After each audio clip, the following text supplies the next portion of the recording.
अब हम शुरू करते हैं गणित में बहुपद। क्या शुरू करते हैं? बहुपद। तो बहुपद के बारे में अगर बात करें तो आप लोग क्लास 6, 7, 8 से कुछ चीज पढ़ रहे हैं। क्या पढ़ रहे हैं?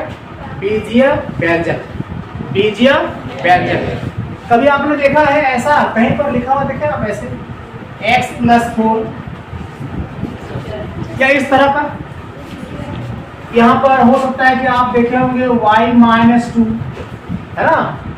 तो इन सभी को हम कहते हैं बीजीय व्यंजक। क्या बोलते हैं इसको हम लोग? बीजीय व्यंजक कहते हैं, जिसमें x क्या है? चर है। इस व्यंजक में y क्या है? चर है। y का घातांक कितना है? पूछने मतलब कितना है? 1 है। क्लियर? अब देखिए इसमें कितना पद है? 1, 2। कितना पद है? 2 पद। इसमें कितना पद है? 2 पद। अगर हम बोलेंगे यहाँ पर कितना पद है? 1 पद। तो जो पदों का बंटवारा होता है प्लस और माइनस में होता है। 1, 2, 1, 2, 1 हो गया ना? तो हम जब बहुपद पढ़ेंगे तो उसमें हमको ये देखना है कि बहुपद किस कंडीशन में होगा, किस कंडीशन में हम उसको बहुपद कहेंगे। इसको आपको ध्यान देना है। आपका 9th बोर्ड का एग्जाम में क्वेश्चन आता है कि भाई इनमें से बहुपद कौन सा है। तो एक पद को बहुपद होने के लिए क्या क्या कंडीशन है, क्या क्या शर्तें हैं, क्या होनी चाहिए, इसको आपको जानना है। बड़ा सिंपल है, इसको बताने में बहुत आसानी है, करने में आसानी है, समझने में भी कोई दिक्कत नहीं। ठीक है? तो ये क्या हो गया? 2 पद है तो इसको 2 पद ही बोलेंगे या द्विपद बोलेंगे। इसमें द्विपद हो गया और क्या हो गया? 1 पद या 1 पदी। अब देखिए इसका जो घातांक है, इस जगह पर जो वैल्यू है यानी x का घातांक कितना है? x का घातांक कितना है? बराबर 1। अगर हम पूछेंगे, अगर हम मान लेते हैं y में यहाँ पर 2 कर लेते हैं, तो अगर हम बोलेंगे y का घातांक कितना है? y का घातांक कितना है जी? y का घातांक कितना है? 2 है। क्लियर? तो ध्यान रखना है जो भी आपको इस तरह का बीजीय व्यंजक लिखा हुआ रहेगा उसमें जो चर होगा, चर y है, चर क्या है? x है। अगर हम यहाँ पर लिखेंगे x plus y plus z, तो ये कितना पदी है? त्रिपद है। 1 पद, 2 पद, 3 पद, और तीनों ही चर है। x भी चर है, y भी चर है, z भी चर है। चर क्यों बोलते हैं? इसका मान हम लोग चेंज कर सकते हैं, लेकिन अगर इसको 4 लिख दिए हैं तो 4 को चेंज नहीं कर सकते हैं। 4 ही होता है, और यहाँ पर 2 है तो 2 ही रहे। तो आपको देखना है कि जो भी चर है, चर का जो घातांक यहाँ पर लिखे हैं, घातांक यहाँ कितना है? 1, 1, 1 है। अगर हम बात करें यहाँ पर x का पावर 10 कर दें, y का पावर -9 कर दें, और z का पावर मान लेते हैं -6 कर दें, तो हम देखेंगे इसका घातांक कितना है? 10। घातांक कितना है? -9 है, और यहाँ घातांक कितना है? -6। तो आपको एक बड़ा आसान सा बात याद रखना है कि अगर बहुपद, इनमें से कौन बहुपद है, आपके पास सवाल आता है, तो आपको ये ध्यान रखना है कि जो भी चर हैं उसका घातांक एक पूर्ण संख्या होना चाहिए। क्या होना चाहिए? हाँ, अगर चर का घातांक पूर्ण संख्या है तो इस केस में आपका जो बहुपद होगा वो क्या होगा? मान्य होगा, बहुपद बोलेंगे उसको, और नहीं तो उसको बहुपद नहीं कहेंगे। जैसे उदाहरण के लिए देख लेते हैं। सबसे पहले हम बात करते हैं कि पूर्ण संख्या एक्चुअली यहाँ पर किसको हम लेंगे। तो क्या पूर्ण संख्या बताइए? तो पूर्ण संख्या हो गया, क्या हो गया? 0, उसके बाद 1, 2, 3, 4। ठीक है? अब देख लेते हैं 2.1 का कुछ सवाल। इसमें देखिए, इसमें चर क्या है? x। आप देखिए इसमें जो घातांक है वो कितना है? 2 है, और 2 क्या संख्या है? पूर्ण संख्या। 2 क्या संख्या है? 2 पूर्ण संख्या है, इसलिए इसको हम क्या कहेंगे? बहुपद। क्या कहेंगे इसको हम लोग? बहुपद। यहाँ पर देख लीजिए, यहाँ पर जो चर है उसका घातांक कितना है? और 2 क्या संख्या है? पूर्ण संख्या है, तो ये भी क्या हो जाएगा? बहुपद। यहाँ पर आता है, देखिए यहाँ पर 3√t + t√2 है। ध्यान दीजिएगा, रूट का मतलब होता है पावर कितना 1/2। रूट का मतलब पावर कितना 1/2। रूट का मतलब पावर कितना 1/2। अब 1/2 क्या संख्या नहीं है, पूर्ण संख्या नहीं है। तो चर का जो घातांक है, ये देखिए, ये नंबर का रूट रहे कोई दिक्कत नहीं, लेकिन चर का जो घातांक है यहाँ तो एक है, ठीक है, लेकिन यहाँ पर कितना 1/2 हो गया।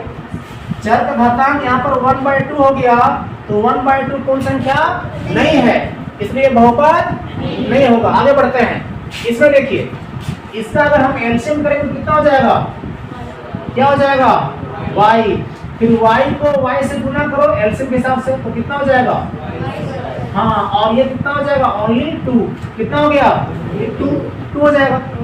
अब ध्यान दीजिएगा, इसको जब हम ऊपर लेके जाएंगे, इसको जब ऊपर ले जाएंगे, यानी यहाँ देख लेते हैं इसको, तो y² + 2, यहाँ पावर कितना है 1 है, ऊपर ले जाए तो पावर कितना हो जाएगा -1, क्या हो जाएगा पावर, जबकि यहाँ -1 नहीं है, तो ये -1 आ गया ना चर का घातांक, जो कि पूर्ण संख्या नहीं है, इसलिए ये भी बहुपद नहीं है। ओके, अब आते हैं नंबर कहाँ 5 में, तो 5 में देखिए, ये भी पूर्ण संख्या है, x जो चर है उसका घातांक पूर्ण संख्या है, y चर का घातांक कितना है 3 है, t घातांक कितना है 50 है, और सारे के सारे क्या संख्या होंगे, पूर्ण संख्या होंगे, तो ये भी क्या हो जाएगा।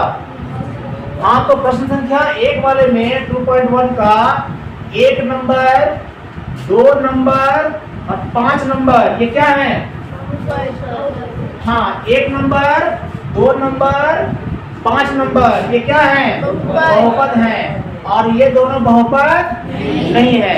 तो अगर आपसे ये पूछा जाए कि बहुपद कब कहेंगे, बहुपद कब नहीं कहेंगे, तो आप पता लगा लेंगे ना, क्या पता लगाएंगे, रिमाइंड कर लेते हैं फिर से, कि जो भी चर है उसका घातांक क्या संख्या होना चाहिए, पूर्ण संख्या, क्या होना चाहिए, पूर्ण संख्या। अगर पूर्ण संख्या नहीं हो रहा है किसी भी तरह से, तो बहुपद नहीं माना जाएगा। क्लियर। अब है अगला सवाल, इसमें क्या पूछा जा रहा है, निम्नलिखित में से प्रत्येक में x² का गुणांक लिखिए, ठीक है ना। x² का गुणांक मतलब है x² में कितना गुना किया गया है या कितना गुना हुआ, ठीक है। हम बात करते हैं पहला सवाल पर, ये क्या है 2 + x² + x। क्लियर। तो आपको यहाँ पर देखना है x² वाले को देखना है, तो इसको देखिए, आप बताइए कि x² के पहले कितना गुना किया, नहीं, कितना गुना किया है, हाँ 1, कुछ नहीं मतलब कितना रहेगा 1, कुछ नहीं मतलब कितना रहेगा 1 रहेगा, ठीक है ना। x² के पहले कितना गुना किया गया है 1, तो यहाँ लिखेंगे x² का गुणांक बराबर कितना 1 हो गया। ये किसके लिए, 1 नंबर के लिए हो गया। 2 नंबर देखते हैं, 2 - x² + x का पावर 3, आपको देखना है x², तो x² में कितना गुना किया गया है -1, वेरी गुड। ये 1 तो यहाँ पर कुछ नहीं मतलब 1 है ही, 1 में क्या लगा -1, तो 2 नंबर में हो जाएगा x² का गुणांक बराबर कितना -1। किसी कोई परेशानी है इसमें, आराम से बन जाएगा। नंबर 3 देखिए, x² में कितना गुना किया गया है, वेरी गुड, नंबर 3 हो गया x² का गुणांक, x² का गुणांक कितना जी, बराबर कितना π/2, वेरी गुड। अब बढ़ते हैं हम लोग क्वेश्चन नंबर 4 पर। तो क्वेश्चन नंबर 4 में देखिए, यहाँ पर x² है, नहीं है, यहाँ पर x² नहीं है। x² अगर नहीं है तो उसको हम ऐसे समझ लेंगे, x² अगर नहीं है तो आप ऐसे करिए 0 गुना x², क्योंकि किसी भी संख्या को 0 से गुना करने पर 0 होता है। 0 मतलब कुछ भी नहीं, मतलब कितना, इतना इतना। ये 0 से x² गुना के अपने से, x² यहाँ पर है नहीं, 0 से x² गुना कर लिए हैं, गुना करेंगे तो ये पूरा पूरी 0 हो जाएगा, पूरा पूरी 0 का मतलब ये पूरा खत्म हो जाएगा, कितना बचेगा, कितना ही बचेगा ना। अब आप देखिए x² में कितना गुना किया गया, 0, कितना गुना किया गया, तो अगर आपको x² का गुणांक निकालने बोल दिया और यह x² नहीं है, तो क्या करिएगा, एक्स स्क्वायर गुणांक क्या लिखेगा, एक्स स्क्वायर का गुणांक बराबर 0 या फिर क्या लिखेगा, शून्य। गुणांक बराबर कितना, शून्य, या तो क्या हो जाएगा 0। कोई दिक्कत? तो फिर दोहरा लेते हैं हम लोग कि अगर इस तरह का दिया हुआ है तो हम देखेंगे कि सवाल में एक्स का गुणांक बोला है तो इसमें कितना गुना है, तो +1। इसमें कितना गुना है, -1, 1 है -1। और इसमें कितना गुना किया है बताइए, y/2। इसमें कितना गुना किया बताइए, 0। 0 क्यों है, तो एक्स स्क्वायर है ही नहीं, तो क्या मानेंगे 0, यानी एक्स स्क्वायर में 0 गुना करके उसको खत्म कर दिया है, ऐसा हम मानेंगे।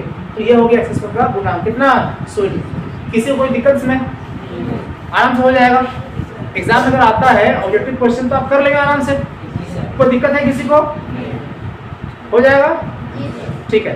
30 घात के द्विपद का और 100 घात के एकपदी का एक उदाहरण दीजिए।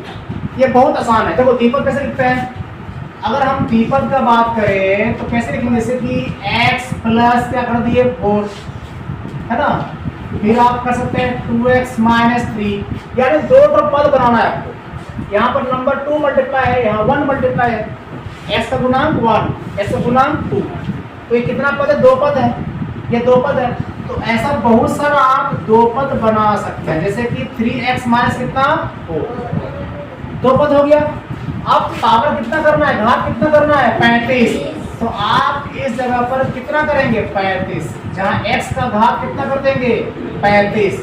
ये सभी उत्तर हो सकते हैं, मतलब बुक में आंसर दिया है कौन सा, ये वाला 3x का पावर 35 माइनस कितना 4, जबकि ऐसा आंसर आप बहुत सारा बना सकते हैं। एक 2 पद जहाँ पर घात कितना है 35, आप बहुत सारे बना सकते हैं, उसमें से आंसर कौन सा दिया है बुक में, ये वाला दिया है। ठीक है, आगे बढ़ते हैं। 100 घात का एक पदी बोला है, तो एक पदी मतलब क्या, जैसे कि मान लेते हैं y हो गया, x हो गया, है ना, फिर से y लेते हैं, हाँ ठीक है, x स्क्वायर हो गया, x हो गया, x हो गया, y हो गया। तो यहाँ पर हम लोग इसको बना सकते हैं, घात कितना कर देंगे, इसमें कर देंगे 50, तो कितना हो जाएगा 100, ये भी हो सकता है। अगर यहाँ पर कुछ नहीं है तो यहाँ पर आप 100 कर दीजिए, तो एक पदी बन जाएगा। और जो आपका आंसर है उसमें क्या दिया है, उसमें दिया है इतना, और यहाँ कितना लिखा है, √2, कितना लिखा है, √2 y का पावर कितना 100। तो ये भी क्या है, एक पदी है, ये भी क्या है, एक पदी है, ये भी एक पदी है, सबका घात कितना है 100 है।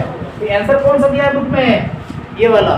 तो एक पदी का घात 100 लिखना आसान है कि नहीं, कोई भी चर लिख लेना है, ऊपर में पावर कितना कर देना है, घात कितना कर देना है 100 कर देना है। 2x का पावर 100, 3x का पावर 100, है ना, 3y का पावर 100, 4y का पावर 100 घात कर सकते हैं ना।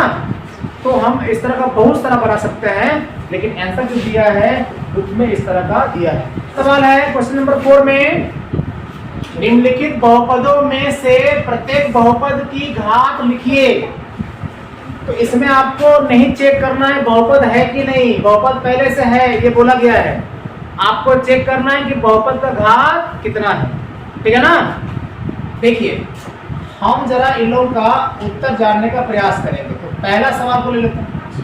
पहला सवाल में कितना है, देखिए यहाँ पर 5x का पावर 3, 5x का power 3 plus 4x square plus कितना 7x। तो आपको देखना है कि इसका घातांक कितना है 1, इसका घातांक कितना है 2, इसका घातांक कितना है 3। घात वाला अंक 3, घात वाला अंक 2 और घात वाला अंक कितना है 1। तो आपको देखना है कि सबसे ज्यादा घात में कौन सा अंक है, यानी सबसे ज्यादा घातांक कौन सा है 3 है ना, बड़ा है 3 है। तो यानी कि इस बहुपद का घात कितना हो जाएगा, इसका घात हो जाएगा 3। आसान है ना, तो मुश्किल है। चलिए अब बताइए तो इसका घात कितना है 2, क्योंकि यहाँ पर y अकेले चर है, उसका घात कितना है 2 है, तो घात कितना हो गया 2 हो गया। अब बढ़ते हैं तीसरा सवाल में, इसमें चर कौन सा है t, उसका घात कितना है 1 है, तो इसका घात कितना हो जाएगा बहुपद का 1 हो जाएगा। और जरा सा देखिए यहाँ पर जो 4 नंबर है इसमें घात कितना होगा? चर है कि नहीं है तो अपने से मान लो x का पावर कितना? 0। किसी का भी पावर घात 0 करेगा उसका मान कितना होता है? 1। तो 3 गुना 1 कितना हो जाएगा? 3। चर का घात 0 करने का मतलब है किसी का भी घात हम लोग 0 करते हैं तो मान होता है 1। तो ये 1 हो जाएगा तो 3 × 1 कितना हो जाएगा? 3 हो जाएगा। तो अब आप देखिए इसी को हम लोग इस तरह से डेवलप किए हैं, इस तरह से उसको बनाए हैं। तो चर का घात कितना हो गया? 0। तो इसका उत्तर कितना हो जाएगा? घात कितना हो गया? घात बराबर 0। कोई समस्या है इसमें? एक क्वेश्चन देख लेते हैं। अगर मान लेते हैं हम यहाँ पर लिखे हैं 4x का पावर 12 प्लस 3x का पावर 13 और यहाँ लिखे हैं 4x का पावर 20। तो बताइए इसमें घात कितना हो गया? घात कितना हो गया? 20 क्यों हुआ? 20 क्यों हुआ? क्योंकि सबसे बड़ा जो घात है कितना है? 20 है। 20 है इसलिए इसका घात कितना हो जाएगा? यार इस बहुपद का घात कितना हो जाएगा? कोई दिक्कत हो जाएगा? अगर ऐसे सवाल आता है तो एग्जाम बना लेंगे ना? कोई समस्या होगी? ठीक है। क्वेश्चन नंबर 5 जो हम देख रहे हैं अभी, इसमें क्या कहा है? बताइए कि निम्नलिखित बहुपदों में कौन कौन बहुपद रैखिक है, कौन कौन द्विघाती है और कौन कौन त्रिघाती है। अब देखिए यहां बात समझना है कि अगर मान लीजिए कि अभी जो इससे पहले सवाल हम देखे उसमें बहुपद का घात हम निकाल रहे थे ना? बहुपद का क्या निकाल रहे थे? घात निकाल रहे थे। बोले इस बहुपद का घात कितना है बताओ तो? इसका कितना है? इसका 2 है। इसका घात कितना है? 3 है। इसका घात कितना है? 2 है। इसका घात कितना है? 1। इसका घात कितना है? 1। इसका घात कितना है? इसका घात कितना है? हाँ, तो हमको ये मालूम चल गया है कि इन पदों का घात कितना है। तो ध्यान रखिएगा यहाँ पर जिस भी बहुपद का घात 1 होगा, जिस भी बहुपद का घात 1 होगा उसको हम कहेंगे रैखिक बहुपद। क्या कहेंगे? रैखिक बहुपद। तो रैखिक बहुपद बताइए कौन कौन नंबर हो गया? 4 नंबर और 5 नंबर। रैखिक बहुपद हो गए कौन कौन? 4 और 5। हाँ, एक वाले 4 नंबर और 5 नंबर। ये 4 नंबर और 5 नंबर ये क्या हो गया? रैखिक बहुपद। रैखिक बहुपद क्यों है? घात 1 है। चर का घात 1 है। अब देखेंगे 2 वाले। 1 नंबर में है, 3 नंबर में है, 6 नंबर में है ना? तो जिस बहुपद का घात 2 होगा उसको हम बोलेंगे द्विघात बहुपद। क्या बहुपद? द्विघात बहुपद। तो द्विघात बहुपद कौन कौन हो जाएंगे? 1 और 3 और 6। द्विघात बहुपद हो जाएगा कौन कौन? 1 तथा 3। अच्छा 3 भी है।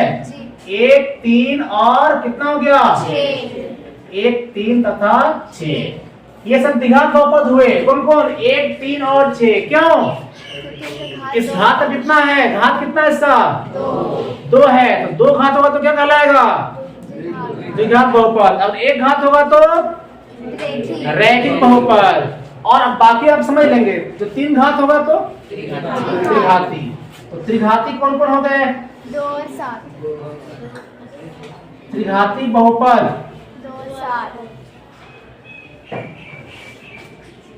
2 नंबर और 7 नंबर। 7 नंबर। बताइए 2.1 में जो भी हम पढ़े 1 नंबर से लेके 5 नंबर तक कहीं कोई समस्या है? नहीं। आराम से कर लेंगे। जी सर। तो 2.1 में क्या क्या सीखे हम? बहुपद होने का कंडीशन कि घात क्या होना चाहिए? चर का पूर्ण संख्या। दूसरा में क्या सीखे? x² का गुणांक। x² में क्या गुना किया गया उसको निकाले, वो कर लिए। फिर 3 नंबर में देखिए कि एक ऐसा द्विपद निकालना है जिसका घात कितना हो? 35 और एक पद इसका घात कितना हो? 100। 4 नंबर में क्या किए हम लोग? पता लगाए यहाँ पर कि घात कितना है। आपको बहुपद दिया गया था और घात कितना है पता लगाया। और 5 नंबर में हम लोगों ने ये जाना कि कौन एक रैखिक बहुपद है, कौन द्विघाती बहुपद है या द्विघात बहुपद है, और कौन त्रिघाती बहुपद है, इसको हमने जाना। तो ये जैसे हम बताए, जिस तरह से बताए, इसी फ्लो में आपको याद रखना है। 1 नंबर क्या सिखाया, बहुपद होने का कंडीशन, बहुपद होने के लिए क्या शर्तें हैं। 2 नंबर सिखाया आपको एक्स स्क्वायर का गुणांक क्या होगा, यानी एक्स स्क्वायर में क्या गुना है हम कैसे पता लगाएंगे। 3 नंबर क्या सिखाया, एक ऐसा द्विघाती जिसका बहुपद 35 और एक ऐसा एक पद इसका घात कितना होना चाहिए 100। 4 नंबर क्या सिखाया, 4 नंबर हमको ये सिखाया कि घात कितना है बहुपद का हम कैसे पता लगाएंगे। और 5 नंबर के माध्यम से हम जाने कि कौन रैखिक बहुपद होगा, कौन द्विघाती बहुपद या द्विघात बहुपद होगा, या फिर कौन त्रिघाती बहुपद होगा। उसके लिए क्या कंडीशन है, घात का पावर, उसके लिए क्या कंडीशन है कि अगर चर का घात अगर 1 हो गया या बहुपद का घात अगर 1 हो गया तो उसको बोलेंगे रैखिक बहुपद। बहुपद का घात अगर 2 हो गया द्विघाती बहुपद, और अगर 3 हो गया तो क्या बोलेंगे त्रिघाती बहुपद। कोई समस्या? 2.1 घर जाके आराम से ऐसे लेट के भी सोचेंगे ना तो क्या क्या पढ़े थे आपको याद हो जाएगा। 1 number, 2 number, 3 number, 4 number, 5 number, किसमें क्या था आपको थोड़ा सोच लेना है, आराम से आपको इसका जवाब मिल जाएगा। भूल जाएंगे इसको आप? नहीं भूलेंगे ना? कब तक नहीं भूलेंगे? कभी नहीं भूलना है इसको, टिल डेथ, मरते दम तक कभी नहीं भूलेंगे, ठीक है ना? तो आज के लिए इतना ही।